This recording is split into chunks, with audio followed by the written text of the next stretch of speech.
찬송 부르겠습니다. 243장입니다.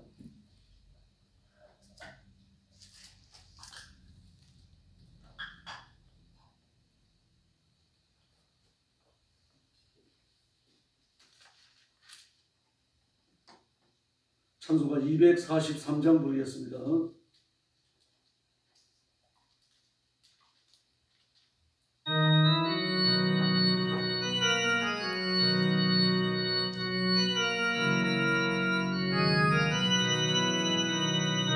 조용한 건너편에 화려하게 지은 집 나를 위해 예비하신 집일세 강가에는 생명나무 꽃이만 바라였네 주의 얼굴 그곳에서 배우리 주의 얼굴 배우리 주의 얼굴 배우리 슬픔 하나도 없고 걷기 찬란한 데서 고소하신 주의 얼굴 배우리 주가 내게 부탁하신 역사 마치고 예비하신 그곳에 서시겠네 성도들이 주의 영광 할렐루야 부를 때 나의 언상 그 노래에 합하리 주의 얼굴 배우리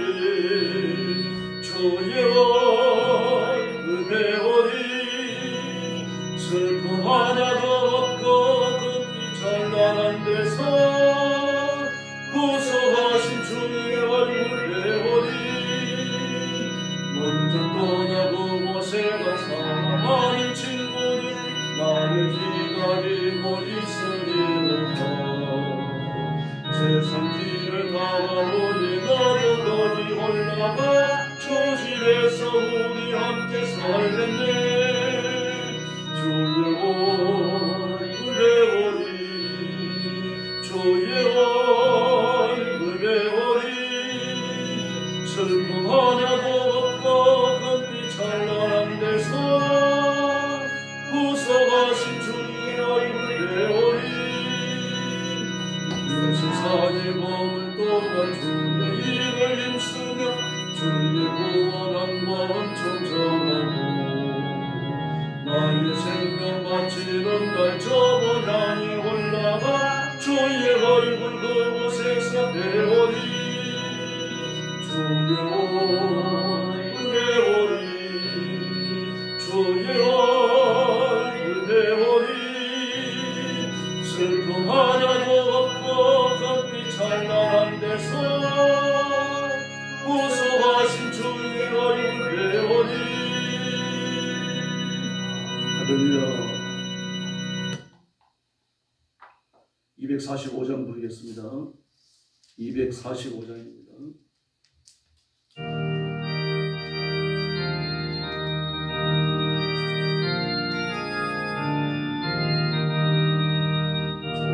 좋은다고 이루니 기뻐하니 없도다 모든 밤이 지나고 화창한 아침 되도다 영화롭다 나거니여 이 사이에 소보니 먼 바다 먼도 있는지 주 예비하신 곳일세 그 화려하게 지은 것 영원한 내 집이로다 꽃과 적은 걸장판 주 예수 건너오셔서 내 손을 잡고 하는 것 내 평생 소원이로다 영화롭다 나거니여 이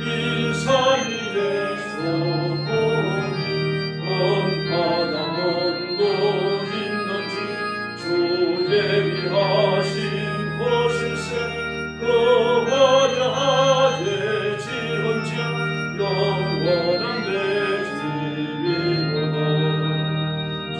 조용한 초향기는 바람에 굴려오는데 생명수 수한가 처먹은 언제나 청청하고 영화롭다 나거리여 이사이의 소원이 견바라본도 있는지 주 예비하신 곳일세 정하여 되시는 것 영원한 내 집이로다 정하로 막소리를 위에 돌려오는데 비로소 기본 머리들 천사와 노래하노라 영화롭다 나거니여 이사이의 소원이 언하나 먼고 있는지 주 예비하신 곳일세 거하여 되지는 것 영원한 내 집이로다.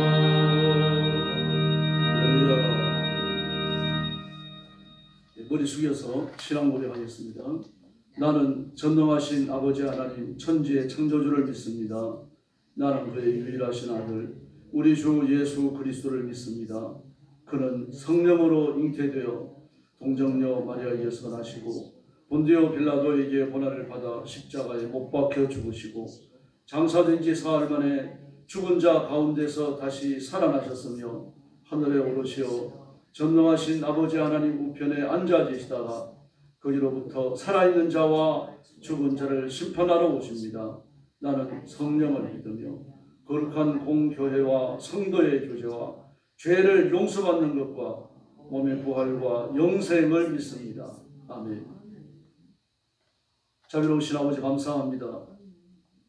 이 거룩한 자리로 저희들을 불러주시고 연약하고 부족하고 죄 있는 몸이지만 하나님을 영화롭게 드리는 이 고귀한 직무에 충성하게 하시니 감사합니다. 오늘도 주 앞에 엎드렸습니다. 사랑하는 머리 숙인 성도들, 영상으로 예배에 참여하는 성도들 다 기억하시고 제물을 받으심처럼 성도들 한 심령을 받아주시고 두 손 들고 복을 내려 주시옵소서. 말씀 앞에 복종하게 하시며 하나님의 말씀으로 세상을 분별하며 판단하게 하시고 진리를 실천하여 하나님의 통치를 선포하는 고귀한 종들이 되게 하여 주시옵소서. 오늘도 고통의 땅 중국과 그리고 온 세상에 흩어져 복음 전하는 사랑하는 선교사님들 그리고 성도들 주의 종들을 기억하시고 재난의 현장에서 지켜주시며 전쟁터에서 보호하여 주시기를 원합니다. 그 섬기는 일과 사역을 통하여 예수님의 재림이 거룩한 징조 속에 성취되는 그 일을 감당하는 귀한 종들이 되게 하여 주시옵소서. 오늘도 주의 말씀을 나눕니다. 이 말씀 속에 하나님의 음성 듣기를 원합니다. 성령님 우리 가운데 임하여 저희들을 다스려 주시옵소서. 예수님의 이름으로 간절히 기도 올려옵나이다. 아멘. 하나님 말씀 봉독하겠습니다. 에스겔 26장입니다. 1절 말씀부터 제가 먼저 봉독합니다. 11째 해 어느 달 초하루에 여호와의 말씀이 내게 임하여 이르시되 인자야 두로가 예루살렘에 관하여 이르기를 아하 만민의 문이 깨져서 내게로 돌아왔도다. 그가 황폐하였으니 내가 충만함을 얻으리라 하였도다. 그러므로 주 여호와께서 이같이 말씀하셨느니라. 두로야 내가 너를 대적하여 바다가 그 파도를 굽이치게 함같이 여러 민족들이 와서 너를 치게 하리니 그들이 두로의 성벽을 무너뜨리며 그 망대를 걸 것이요 나도 티끌을 그 가운데 그 위에서 쓸어버려 맨바위가 되게 하며 바다 가운데에 금을 치는 곳이 되게 하리니 내가 말하였습니다. 주 여호와의 말씀이니라. 그가 이방의 노략거리가 될 것이요 그대인은 그의 딸들은 칼에 죽으리니 그들이 나를 여호와인 줄을 알리라.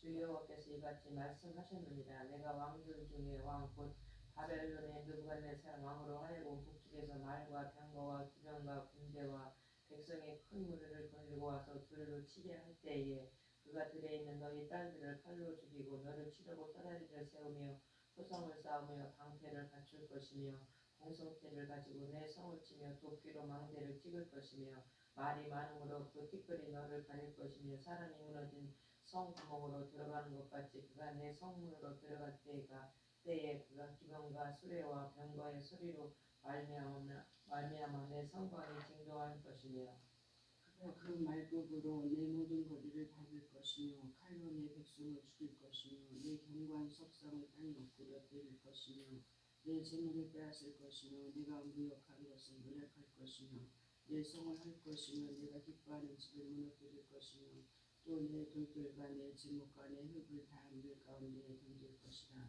내가 내 노래 소리를 그치게 하며 내 수금 소리를 다시 들리지 않게 하고 너를 맨 바위가 되게 한즉 내가 금을 날린 곳이 되고 다시는 건축되지 못하리니 나 여호와가 말하였음이니라. 주 여호와의 말씀이니라. 주 여호와께서 이같이 두로에 대하여 말씀하시되 내가 엎드려지는 소리에 모든 섬이 진동하지 아니하겠느냐.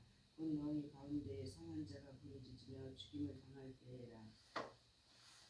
그때 바다의 모든 왕이 그 보좌에서 내려 조복을 벗으며 수놓은 옷을 버리고 떨림을 입듯 하고 땅에 앉아서 너로 말미암아 무시로 떨며 놀랄 것이며 그들이 너를 위하여 슬픈 노래를 불러 이르기를 항해자가 살았던 유명한 성읍이여 너와 너의 주변이 바다 가운데 있어 견고하였도다. 해변의 모든 주민을 두렵게 하였더니 어찌 그리 멸망하였는고.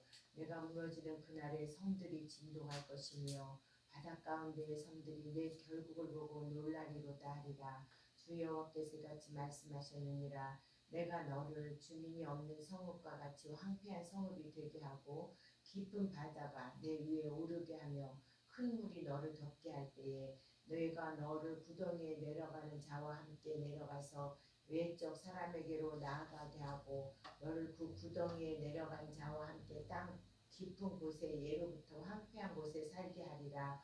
내가 다시는 사람이 거주하는 곳이 되지 못하리니 살아있는 자의 땅에서 영광을 얻지 못하리라. 21절 같이 봅니다. 내가 너를 패망하게 하여 다시 잊지 못하게 하리니 사람이 비록 너를 찾으나 다시는 영원히 만나지 못하리라. 주 여호와의 말씀입니다. 아멘. 네, 에스겔 26장은 두로에 대한 심판을 예고하고 있습니다. 두로는 베니게의 중요한 성읍 중에 하나입니다. 그러나 앞에 소개되어졌던 모압과 세일과 에돔과 블레셋, 암몬 이런 족속이 이스라엘 백성들을 조롱하고 천시하고 아주 교활하게 괴롭혔습니다. 근데 두로도 마찬가지입니다.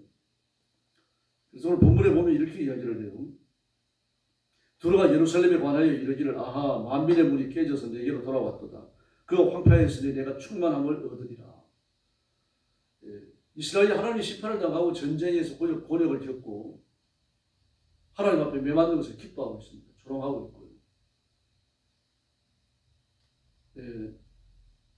뭐 하나님의 백성도 죄를 지으면 매를 맞는 게 당연하죠.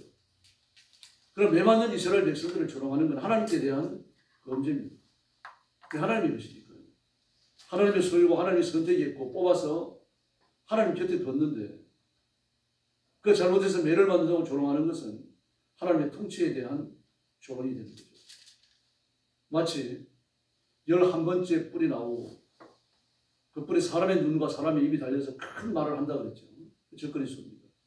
하나님 앞에 큰 말을 한다. 하나님 곁에 서서 자신을 하나님 수준으로 높인다는 이야기죠. 아주 극악한 범죄입니다. 니브롯도 마찬가지입니다. 그 하나님 앞에 특이한 사냥꾼이 되어라고 말합니다. 하나님 앞에, 하나님 곁에, 하나님 옆에 이런 뜻입니다. 다시 말해서 자기를 하나님의 위치에 끌어올린 것을 말하는 거죠.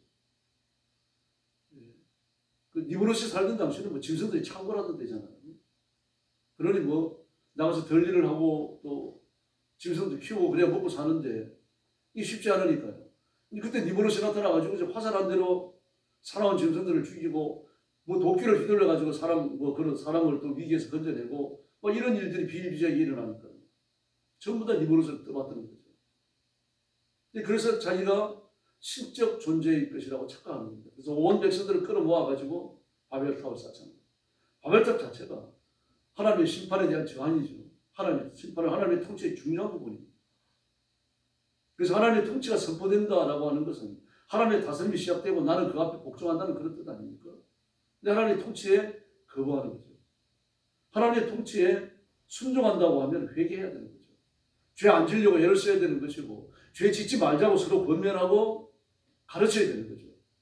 근데 죄는 죄대로 지으면서 하나님 심판이 싫으니까 막 대를 높이 쌓아가지고 성을 하늘에 닿게 하죠.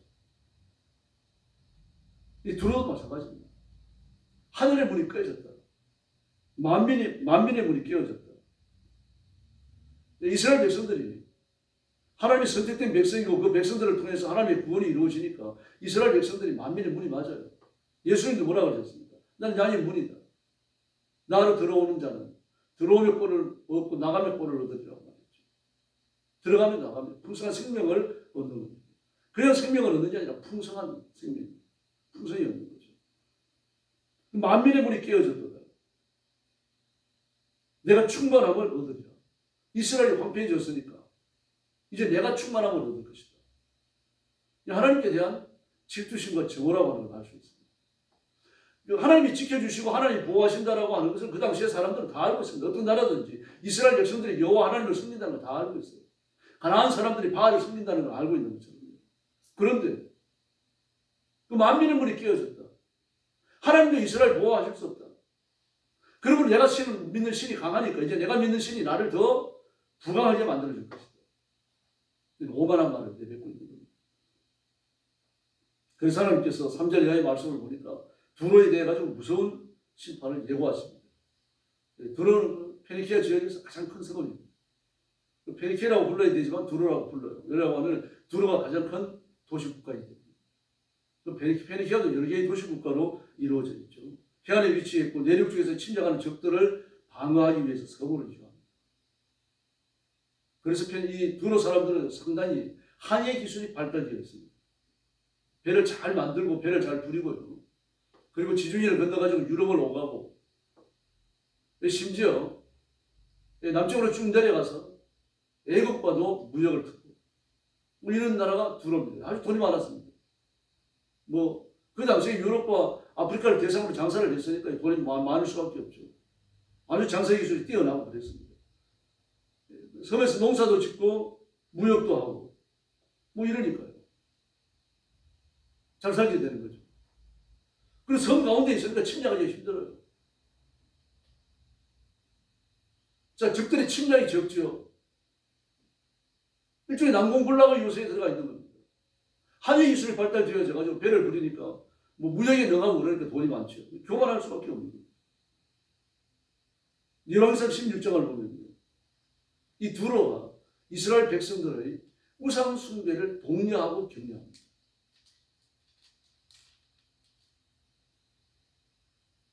전도하라고 다니는 것처럼 예수 믿으라고 다니는 것처럼 전도하며 다니는 것처럼 이 두로 사람들이 바알 숭배에 깊이 들어가 있는 겁니다. 이 두로에 또 어떤 도시가 있는가 하면 시돈이 있습니다. 두로에서 가까워요. 지금도 페니키아 지역에 있습니다. 이 시돈은 바알 숭배의 중심지입니다. 그리고 영향을 두로도 받을 수밖에 없죠. 시돈은 바알 신앙이 아주 극심했던 것이고요. 그 시돈의 바알 신앙을 100으로 본다면요. 두로는요. 한 90이나 95점 되는 거예요. 그렇게 열정적으로 바알 숭배했습니다. 그래서 바알 신앙을 온 전역에 퍼뜨리려고 했던 거죠. 시돈에서 바알 숭배가 가장 먼저 시작되어져요. 그래서 시돈의 임금을 뭐라고 부르는데 엣바알이라고 불렀어요. 바알의 제사죠. 바알이는데 에비다. 원이 이름이 그렇습니다. 그러니 바알 숭배가 극심할 수밖에 없죠. 이런 이교 사상이 심취되어져 있는 이런 사람들이 하나님을 섬기는 이스라엘 백성들과 사사건건 대립하다가 그 백성들이 매를 맞으니까 전쟁의 포가 24이니까요. 막 기뻐하고 손뼉을 치는 겁니다. 그래서 하나님께서 매를 드십니다. 그러므로 이웃 나라가 위기를 겪을 때 정말 안타까운 마음으로 기도해야 됩니다. 일본의 재난이 얼마나 심합니까? 우리 헌금에서 보내기도 하고 그렇습니다만 중국도 땅덩어리가 넓어 놓으니까 재난이 우리가 상상하는 것 이상입니다. 비가 어쩌면 그렇게 많이 옵니까? 아마 우리나라에 비가 오면 몽땅 떠내갈지도 모릅니다. 그렇게 옵니다. 지진도 또 왜 그렇게 잦습니까? 지진과 태풍. 중국을 정말 불쌍하게 생각해야 됩니다. 일본 사람들도 일본의 바다 아래로 가라앉을 걸로 알고 있습니다. 지진과 화산 폭발. 언젠가는 이 재난이 찾아온다는 걸 알고 있어요. 그렇게 되어지면 일본은 더 이상 소망이 없을 거라고 자신들이 알고 있습니다. 근데 세속 중에 쾌락 문화가 발달하는지는 모르죠. 두로도요. 지나치게 세속적인 좋은 조건들을 갖고 있으면 쾌락에 빠지는 거죠. 우상 숭배에 빠지고 말입니다. 온갖 더러운 죄들을 무서운 줄 모르고 짓습니다. 그리고 하나님께 대해서까지 재앙을 하는 겁니다. 디모데전서 6장 10절을 보니까 돈을 사랑하면 일반하기 뿐이다고 했습니다. 히브리서 13장 5절에서 돈을 사랑하지 말라고 했습니다. 성경은 일락을 사랑하는 것과 돈을 사랑하는 것은 같은 선상에 두었습니다. 일락은 쾌락을 추구하는 걸 말하죠. 하루에 낙, 쾌락을 말합니다. 세상에는 낙, 즐거움, 만족함이 하는 게 없어요. 쾌락만 존재할 뿐입니다. 그 쾌락이 만족함으로 착각하고 있는 거죠. 진정한 만족감은 죄를 용서받고 하나님 앞에 나와 은혜 받을 때 그때 생기는 겁니다. 다른 건 전부 다 찰나적 쾌락이 불과한 거죠. 그 쾌락을 추구하다가 보니까 온갖 중독에 다 빠지는 겁니다. 이게 세상의 이치입니다. 그래서 우리가 말씀을 붙들고 하나님 은혜 아래 있어야 되고요. 하나님께로부터 임하는 바 은혜를 사모하고 복을 빌어야 되는 겁니다. 이처럼 두로는 세상의 것을 뽐내고 자랑하고 이것이 최고인 줄 알았던 그런 사람들입니다. 두로는 이사야 23장을 보면요. 두로와 싸운 부가 누구의 것이 되겠느냐 지금 이스라엘 백성들이 누리게 될 거라는 거죠. 그러면은 두로가 이스라엘 백성들에 의해서 멸망이 되느냐? 그렇지는 않습니다. 바벨론에서 멸망되죠. 그럼 왜 두로가 쌓았던 부를 이스라엘 백성들이 누린다고 말하는 거예요? 두로뿐만이 아니죠. 꼭 두로의 것을 빼앗아서 이스라엘 백성들에게 준다는 그런 뜻이 아니고 하나님이 이 온 세상의 물질의 주인이시라는 뜻입니다. 너희들이 기도하면 뭐 전쟁의 풍랑이 휩쓸리죠. 기근이 오죠. 가뭄이 찾아오죠. 메뚜기가 날라오죠. 뭐 그 당시에 그러면 농사는 끝나는 거 아닙니까? 농사 끝나면 뭘 먹고 삽니까? 저 물질 때문에 전쟁 건강하는 거죠. 그래서 하나님께서 이런 말씀을 주시는 거예요. 내가 원한다고 하면 두로의 것을 다 빼앗아가 너희들은 줄 수 있다. 왜 그런가 하면 두로가 그렇게 잘 살았습니다. 잘 사는 나라 그러면 두로예요. 그 당시에는. 그 두로의 것을 다 빼앗아갖고 너희들에게 줄 수 있다. 그 기도하라는 얘기죠. 하나님께서. 1대1로 매칭시킬 것이 아니고 하나님 일하시는 원리를 보여주시는 겁니다. 지금도 마찬가지입니다. 악인으로 쌓게 하셔서 의인으로 누리게 하시는 겁니다. 하나님 일하시는 원리입니다. 그래서 엎드려 빌고 간구하고 기도해야 됩니다. 예수님께서도요. 초막절 내에 수전절이 있습니다. 초막절 기간에 수전절을 지켜야 되어 있어요. 수전절은 물 붓는 절기입니다. 초막절이 시작되어질 때에 부드나무를 꺾다가 번제단 옆에 꽂아요. 뭐 번제단 옆에 부드나무를 꺾다가 번제단 옆에 꽂아놓으니까 그 많은 땅에서 시들어버릴 거 아닙니까? 이스라엘 백성들이 일주일간 초막절을 지키면서 시들어간 나무를 보는 거예요. 그 뭘 염원합니까? 하나님 저희들 시들지 않게 해주십시오. 그 수전절은 그래서 물을 붓는 겁니다. 수전절에 물을 붓고 나면은 이 부드나무라고 하는 것은 물을 먹으면 또 시퍼렇게 살아나잖아요. 죽어가다가. 그래서 예수님이 뭐라고 그러십니까? 다 내게로 가난한 자도 올 것이요 공부하는 자도 올 것이요 내게 와서 젖과 꿀을 사. 포도주와 젖과 꿀을 사. 돈이 있는 자도 올 것이요 돈이 없는 자도 올.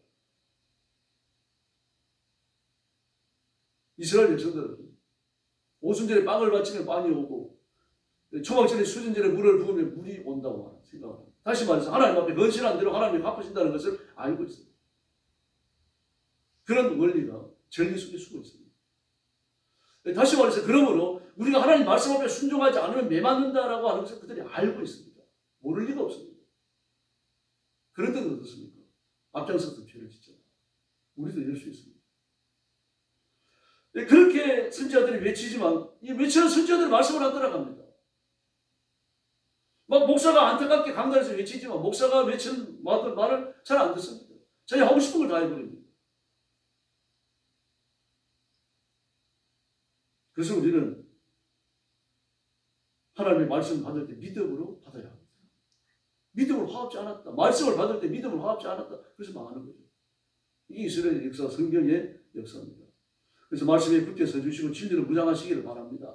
내가 하고 싶은 걸 하지 마시고 하나님 명령하는 걸 하셔야 되고요. 뭐 내가 대단한 업적을 나타내려고 하지 말고 하나님 앞에 순종해야 됩니다. 우리는 그렇게 살라고 부름받았기 때문입니다. 그래서 오늘도 이 말씀을 붙들고 하나님 앞에 순종하고 순종하는 자에게 약속하시는 복과 승리, 하나님의 은혜를 누리는 귀한 시간과 하루가 되기를 예수님의 이름으로 축원합니다. 기도하겠습니다. 자비로우신 아버지 하나님 감사합니다. 사랑하는 성도들이 오늘 아침도 나와서 이 말씀을 상고했습니다. 두로가 심판을 받고 무너지고 없어지고 세속의 역사에서 완전히 사라지는 것처럼 우리는 그런 심판을 면하게 하여 주옵시고 주님 앞에서는 그날까지 우리가 하나님의 복을 받고 은혜를 받고 승리의 길을 걸으며 하나님을 영화롭게 드리는 고귀한 직무를 감당하는 충성스러운 종들이 되게 하여 주옵소서. 세속의 좋은 것들 때문에 내 마음이 흔들리지 않게 하시고 오직 내 마음에 삼위일체 하나님만 드리고 그 하나님만 바라보며 살아가는 저희들이 되게 하여 주시옵소서. 오늘도 기도하러 왔사오니 기도의 능력과 기도의 권능을 주시고 기도할 때 하늘 문을 열어주시고 기도할 때 복을 주시고 우리가 간구할 때 병이 낫게 하시고 물질의 복을 얻게 하시며 하나님의 거룩한 임재로 충만함을 체험케 하여 주시옵소서. 예수님의 이름으로 간절히 기도 올리옵나이다. 아멘. 주기도 드리겠습니다. 하늘에 계신 우리 아버지, 아버지의 이름을 거룩하게 하시며 아버지의 나라가 오게 하시며 아버지의 뜻이 하늘에서와 같이 땅에서도 이루어지게 하소서. 오늘 우리에게 일용할 양식을 주시고 우리가 우리에게 잘못한 사람을 용서하여 준 것 같이 우리 죄를 용서하여 주시고 우리를 시험에 빠지지 않게 하시고 악에서 구하소서. 나라와 권능과 영광이 영원히 아버지의 것입니다. 아멘. 합심 기도하겠습니다. 자비로우신 아버지 하나님 감사합니다. 오늘 하루가 시작되는 미면의 저희들을 주 앞으로 불러주시고 엎드려 찬양과 경배를 바치며 말씀을 받으며 하나님 앞에